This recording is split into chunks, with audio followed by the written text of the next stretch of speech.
This just in, on Saturday, the Steelers made the decision to hire Mike McCarthy as their next head coach. The Pittsburgh native, replacing Mike Tomlin, who stepped down earlier this month after 19 seasons with the Steelers. McCarthy was most recently the coach of the Cowboys for 5 years before being fired at the end of the 2024 season. Now, prior to that, he was in charge of the Packers for 13 years, winning a Super Bowl during the 2010 season. Today, his introductory press conference where McCarthy's officially introduced as the next head coach of the Steelers.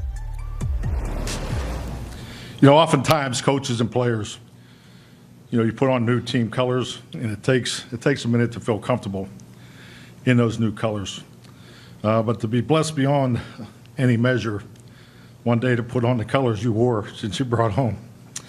I apologize.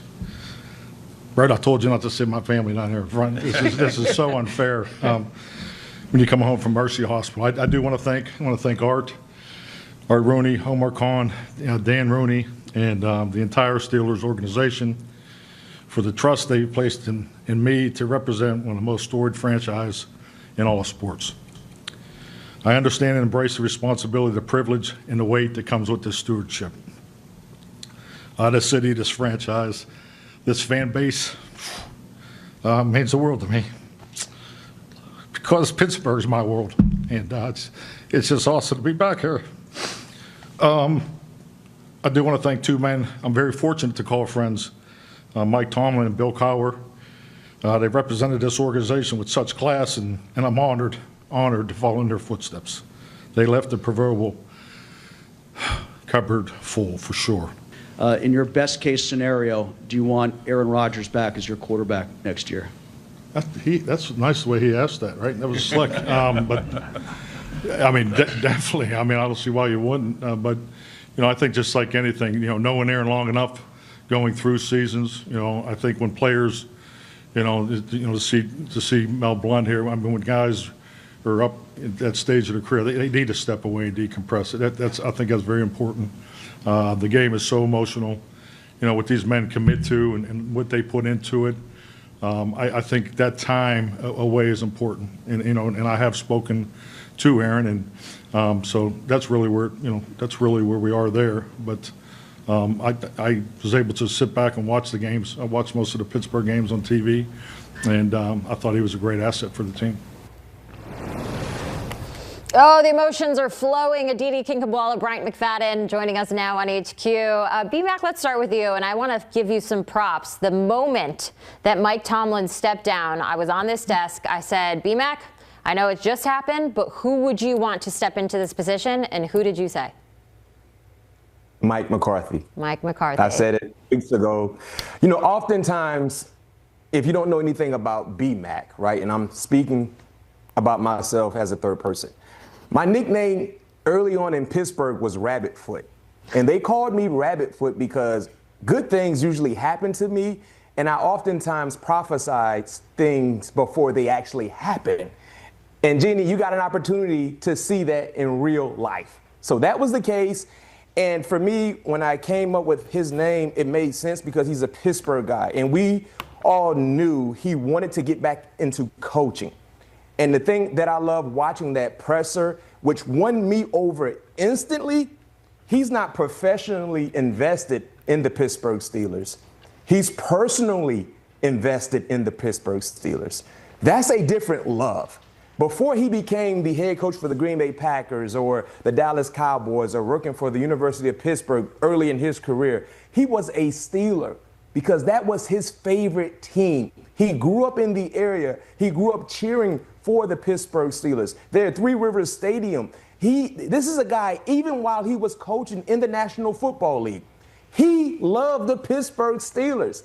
So when you love something, you're already invested in it, and you're going to do everything in your power to make sure every individual that's tied to that organization, either as an employee or a fan, they will be smiling from ear to ear because you're doing what you're supposed to do, which is win ball games. I love it. He won me over. I'm on the Mike McCarthy train right now. Choo-choo. Let's go. Well, BMAC certainly had to have loved how emotional Mike McCarthy got there. That's not fake. He probably came home from the hospital swaddled in one of those things BMAC has on his shoulder, which, by the way, there are a ton of them in my house, too. Apparently, every baby in the city of Pittsburgh comes home with them. But I'll say this. This is really indeed a smart choice because the Steelers need to figure out their quarterback situation. You heard the questions that Mike McCarthy took about the quarterback situation. The headline will be Aaron Rodgers, who he of course has a relationship with, who has not made any sort of decisions on whether he wants to play or not. Mike McCarthy said every veteran player needs a chance to step back, decompress, really think about that. But he also talked a lot about Will Howard. Will Howard, who was just a rookie, who the Steelers used a draft pick on. This is a very smart young man who has all the intangibles. There have been some questions about his arm strength, specifically in the AFC North in these outdoor stadiums.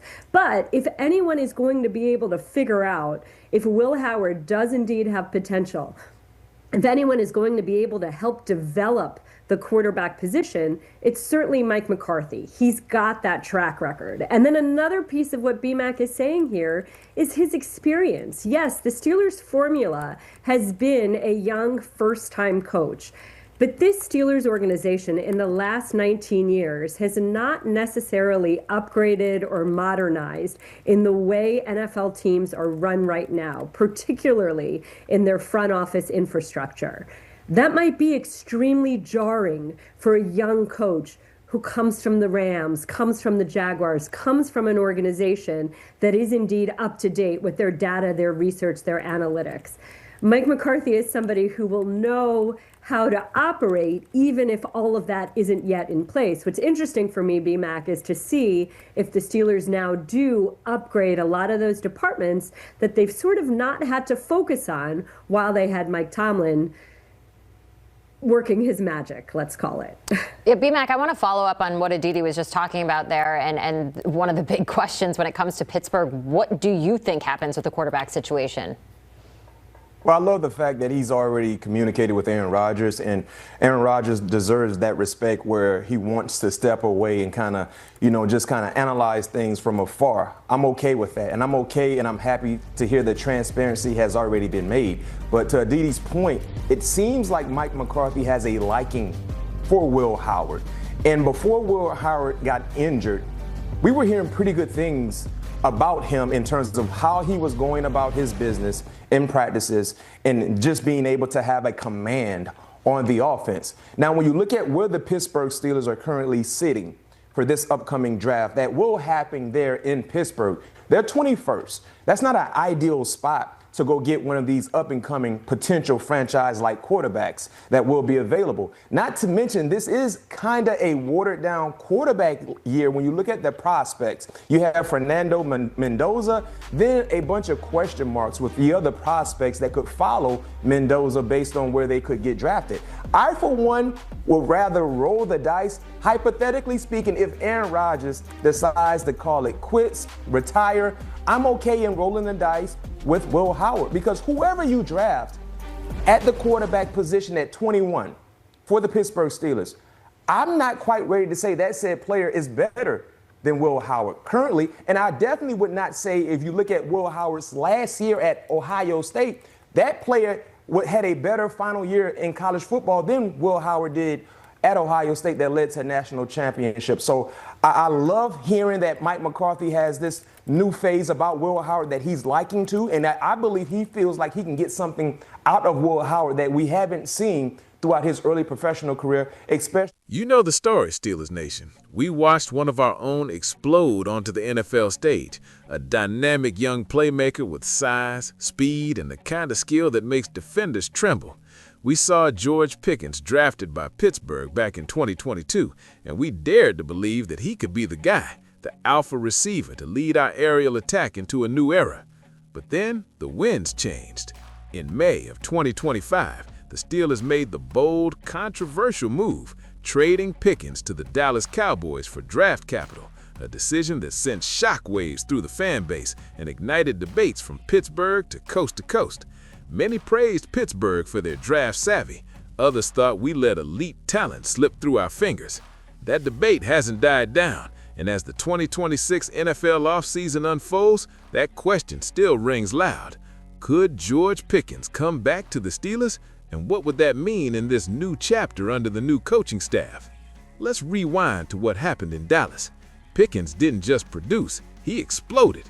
In his first season with the Cowboys, he set career highs across the board: 93 receptions, 1,429 receiving yards, and 9 touchdowns, numbers that put him among the very best in the league and absolutely validated his talent at the highest level. He wasn't a complimentary piece, he became a centerpiece. His presence alongside CeeDee Lamb gave Dallas a fearsome 1-2 punch that defenses couldn't ignore, and his breakout performance has positioned him as one of the top free agents in the 2026 class.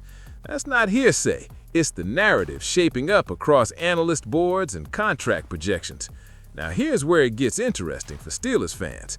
Dallas wants him. Cowboys ownership and front office leadership have publicly stated their intent to retain Pickens heading into the offseason. They're weighing their options: franchise tag, extension talks, potentially a long-term contract, and there's real momentum toward keeping the star they acquired from Pittsburgh. But the NFL is unpredictable, the salary cap is unforgiving, and nothing is locked in yet. These rare moments, when a high-caliber receiver becomes available, don't come around often, and once the legal tampering period starts in March, teams with vision and cap room will pounce. Steelers Nation, imagine this: a reunited Pickens, donning black and gold, lining up opposite DK Metcalf, creating a jaw-dropping wide receiver tandem that could rival the league's elite. With the new coaching regime coming into Pittsburgh, hungry, innovative, and eager to unlock every offensive advantage, the potential for synergy is massive. Pair a resurrected passing game with a playmaker like Pickens, that's dynamic, that's game-changing, that's playoff lightning in a bottle. It's the kind of strategic play that could vault the Steelers from a good team to a feared contender. But it's not just about talent, it's about trust, maturity, and fit with the locker room and system. And here's the pivot that fans need to understand. Pickens' journey since leaving Pittsburgh has been about growth, both on the field and off it. He's gone from a polarizing figure to a proven top-tier professional, someone teams will invest in. That transformation alone reshapes the conversation about whether Pittsburgh should consider bringing him back. Some will argue that Pittsburgh learned from the past and doesn't need to revisit old decisions. Others will say talent of this caliber, especially for a team rebuilding and hungry for a breakthrough, should always be pursued. That debate alone has energized fans across social platforms, sports talk shows, and Steelers Nation itself. But let's ground ourselves in reality. The Cowboys hold the leverage now. They have the contract rights and the priority to negotiate first. They've already shown public interest in retaining Pickens, and with how productive he was, ranking near the top of the league in receiving yards and touchdowns, they aren't ready to let that weapon go lightly. They could tag him at around $28 million if talks stall, buying time while they formulate a long-term plan. That's a major financial commitment, and it shows how valuable Pickens has become. So the real question isn't just could he come back, it's would it make sense for the Steelers, both competitively and financially. That's where the fans, the analysts, and the front office intersect. A reunited Pickens with a new coaching staff is the kind of headline that sparks electrifying anticipation and national attention. A wide receiver duo with Metcalf and Pickens, that's enough to make any defense tremble.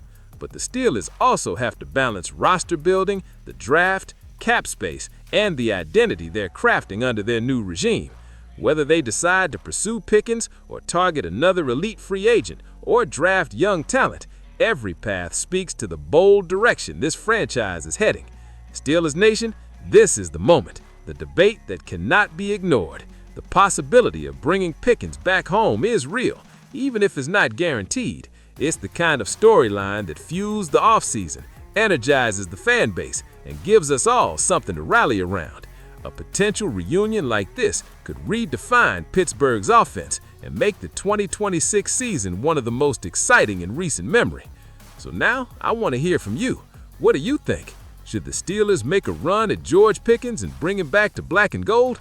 Drop your opinions in the comments, smash that like button if you want Pickens back, and make sure you hit subscribe and ring that notification bell so you never miss another update from Steelers Nationwide. Let's get the conversation going. Who's ready to see Pickens back in Pittsburgh?